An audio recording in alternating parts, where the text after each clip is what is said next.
Susan Inglett Gallery, and I'm sitting here with Wilmer Wilson IV for his third solo show at the gallery, Projections Through the Nictitating Membrane. And we are really excited to talk about your show. So this is your first time that you've pared down your practice to just staples on wood. Your previous work was putting a layer of photography between it as a shroud to armor the black body. What prompted this progression? Yeah, that's a great question. Yeah, I initially was interested in the staple surface as a way of anonymizing, covering, protecting photographic figures. The staple as a phenomenon had occurred to me in encountering flyers, encountering photography in the street, and so it seemed like a native, if you will, organic way of intervening on infrastructure to make an experience, a visual experience of photography more complicated, or to complicate the sort of ethics of viewership, if you will. But as I've worked with this material and this surface over time, it has revealed itself to me as almost functioning like a skin or like a membrane, of public walls. And so when I removed the photography, hopefully in these works, there's an opportunity to experience the staple as such, as a field that covers the entire plane, and also as a sort of skin that's made of accumulated small pieces and that has breathing room in it, and that covers the wood, that functions with the wood in particular, like, utilitarian ways as well. I've always been interested in trying to think beyond the human. I work in sculpture and performance and photography. A lot of my performances have involved making myself, forfeiting my humanness, and becoming an object and performing for an audience of objects. And conversely, I also want to be treating material as if it has a life of its own. And so hopefully there is a kind of sensitivity or like living quality or animated quality, to the variation that happens in relation to where a viewer is, how a viewer is angled or vantaged towards each individual work. There is a sensation of the work being alive, being in motion, being responsive to where people are and what the conditions of the room are. The surface is interesting to me as well because it's also turned into a sort of sponge for like every single light temperature nearby. It absorbs like the cooler tones of daylight and also the warmer tones of like sodium and candlelight and things, red lights. So there's hopefully a quality of the surface being its own organ, doing things, that are useful to the wall, or that, like function in relation to the wall as well. Is that how you started to do this? We have this pair throughout the exhibition. There's this contrast between figuration and abstraction. Is that how you decided to do those expositions? Absolutely, yeah. So the title, Projections Through the Nictitating Membrane, hopefully, I want it to ideally function in two ways. The first way is as a kind of poetic attempt to describe my figurative interests. I've always been interested in trying to think beyond the bounds of embodiment in a lot of ways. The organ that we all have, skin, is the largest organ, and it also is the defining one of how we relate to one another, how we experience the world.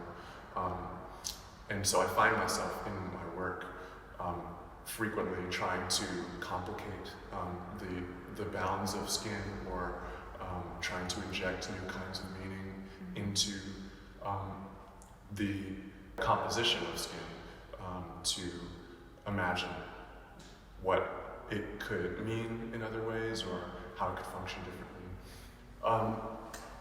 And also, yeah, like you were observing, I want this show to be an opportunity to think of the material as being alive.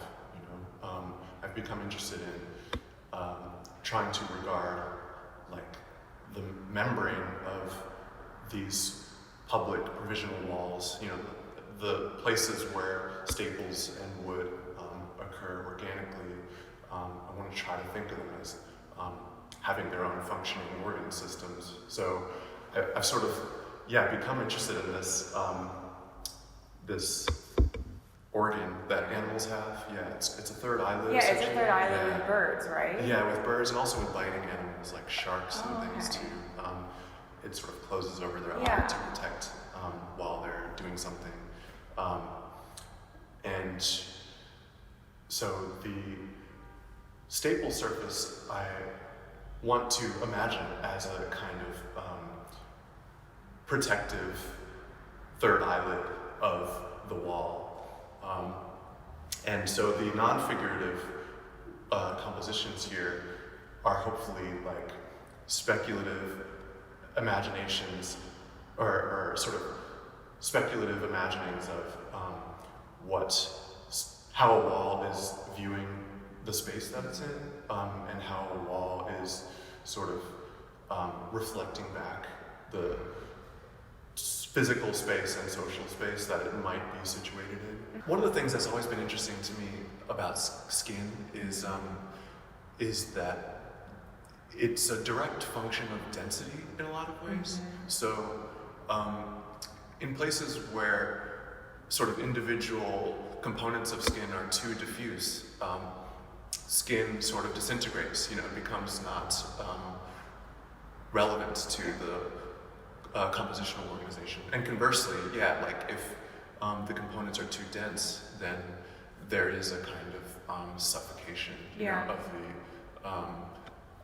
the thing that is covering. Yeah. And so these works have given me an opportunity to get really rigorous with negative space, and to sort of probe the bounds of how skin can or cannot remain functional, given like certain swaths of negative space or absence or diffuseness, which has been generative, as well.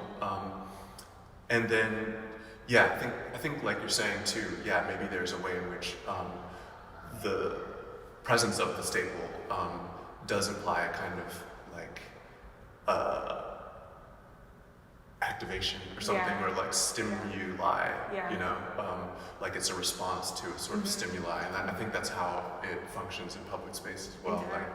It's indicative of like an attempt to have communicated in public space, and so there's a way in which the staples in these ones using a lot of negative space, there's a way in which there's an implied direction of stimuli, implied, and I'm thinking a lot about, with your history of performance, thinking about each composition as like a performative object. So how are you envisioning, and what was your thought process of the viewer being involved? In the performance or in these works? In the performance or even the activation of these works between the audience and the artwork. That's a good question. I think, for one, I think that's like a core determining factor in my choice of materials. I'm very interested in being able to retain the semblance of an object that we recognize in other places. And so a staple is something that people do recognize, intuitively. And still accessible in the work. So when the works are experienced in person, there's you know, a kind of like sequential maybe experiencing of the totality, you know, of the surface, and then upon like approaching, you know, upon further proximity, there's an experience of the individual object of the staple.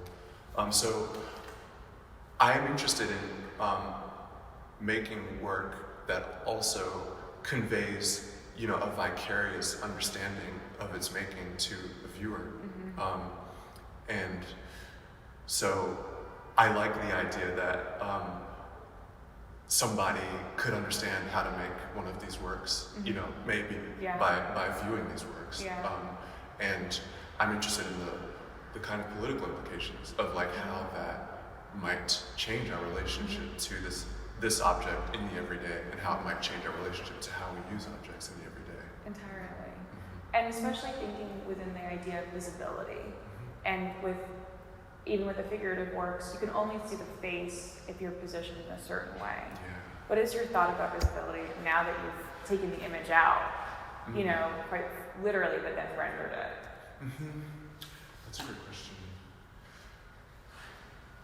Yeah, I continue, like I alluded to before, I continue to find my figurative interests, you know, in this sort of camouflaging, protecting, armoring, you know, locking in this sort of in-between space of like how to convey a body or a life without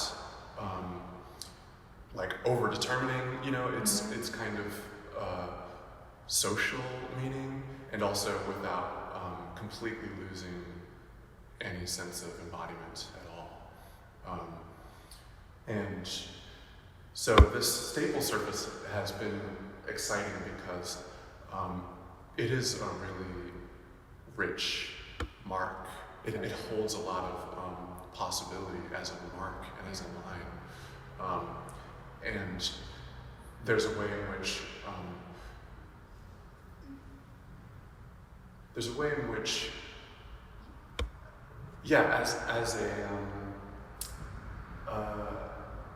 there's, you know, what I mean to say is like there's a kind of maybe duality to this experience where excuse me, like the overarching field, you know, is sort of overwhelming, you know, maybe to a viewer initially, and then like the more time one spends with it, there, you know, is revealed like this complexity or depth of light, like relationship to light, and complexity and depth of just mark making, tonality. So the figure, I'm interested in the way that the staple surface can allow a figure to be revealed over time. You know, there's a way in which it's a slow experience of identifying, you know, or recognizing a figure. I mean, that's always been my interest, is in slowing down that process of recognition. So that's implicit in the material, and also, like hopefully something that I can elaborate on, you know, in my figurative interests in these works. And you're almost interrupting kind of a very normalized passive consumption of work. You know, people, you know, when they view it, they have to, like you're saying, slowing down, allowing for further contemplation, rather than just being immediately met with the image. Absolutely, Which is, it feels very political. You know? Absolutely. I hope that the work can function in that way as well. And I am interested in like complicating this sort of history of representation. You know, I think the stakes are really high for that, like you're alluding to. So I hope that my working history has demonstrated that, and I continue to try to imagine more ways more tactics for slowing down that process. Mm-hmm. Yeah. And then I read somewhere, someone told me once about the idea of the line as this kind of tethering between language and representation and abstraction. And the staple becomes the line in a lot of these. Absolutely. How are you thinking about that, especially you were just mentioning mark making? Yeah, that's a great question. I'm interested in the maybe tension, between the uniformity that something that a mass-produced manufactured object like a staple generates, and just the range of organic expression that becomes possible through my own proficiency over time of orienting the staple in particular ways, or in certain kinds of groupings, certain techniques of grouping this, what is experienced as an initially just mass-produced line.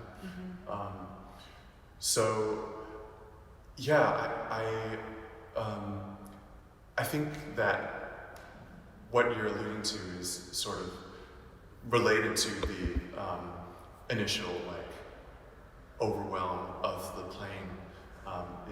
There's a kind of way in which the mark's uniformity, can be experienced all at once, and I think the surprise of having these visual phenomena generated by just variations in arrangement and variations in angle is compelling to me, as a constraint.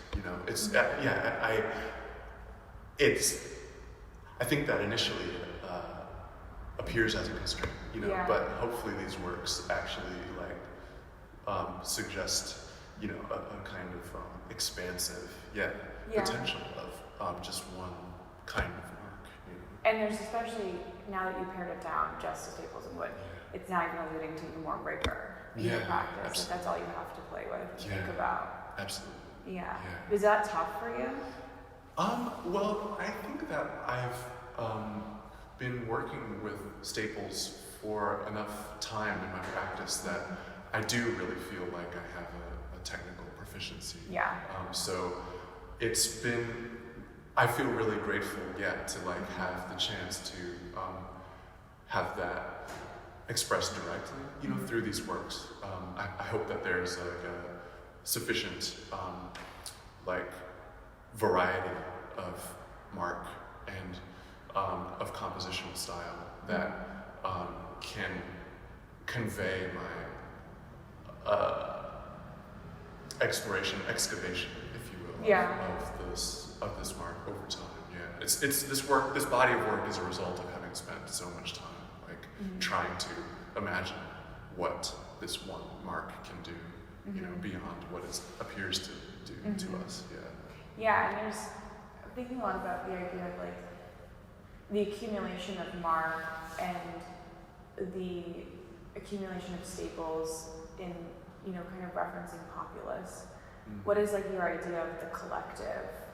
Is that going through your mind when you're making these? Yeah, absolutely. I think I do hope that these are suggestions of a kind of speculative collectivity, one where, the staple telephone pole on the street, when all of the printed matter, dissolves over time. What kind of society would be suggested where the staples appeared in these ways, in public, organically, or if people, collectively decided to staple in particular ways, decided to distribute certain kinds of work that would be required to make compositions like this organically. I am interested in that, and I am interested in the kind of speculative socialities that these works suggest, and that the staples suggest in mass. Yeah. And so then one of my last questions has to do with your titles. They're all kind of alluding to danger. Yeah. What was the process of thinking about that? Well, I think there has always also been an element of violence to the work. There is a violence to this mark. You know, there's a violence to his entry into the wood surface. You know, in my performances, there's always been discomfort bordering on violence. And I think that there is a kind of, maybe there is a conceptual violence, you know, required to reimagine something like skin, you know, that is so embedded in our understanding of the everyday, or has an embedded understanding, even if it also has other possibilities. And so the titles, I think, gave me an opportunity to look beyond. I mean, there even if there is violence, there's also a kind of glitter-like quality, or there's a way in which it also alludes to gilding and things. Yeah. So it rides the line, you know, of like a hallowed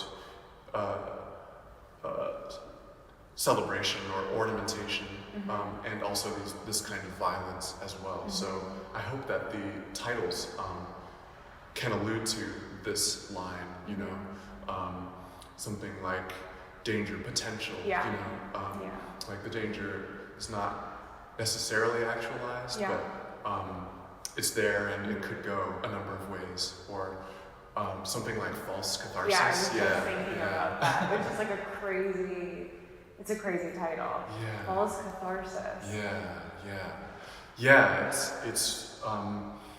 It's been great to have that kind of affective quality emerge in this interrogation of that line between gilding and violence. Ornamentation and violence.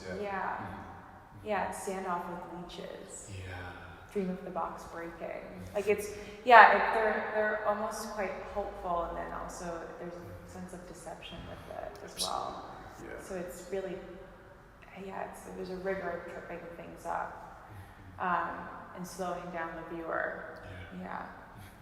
Or, you know, I think it's related to this conversation we're having about the political implications of the staple. Yeah.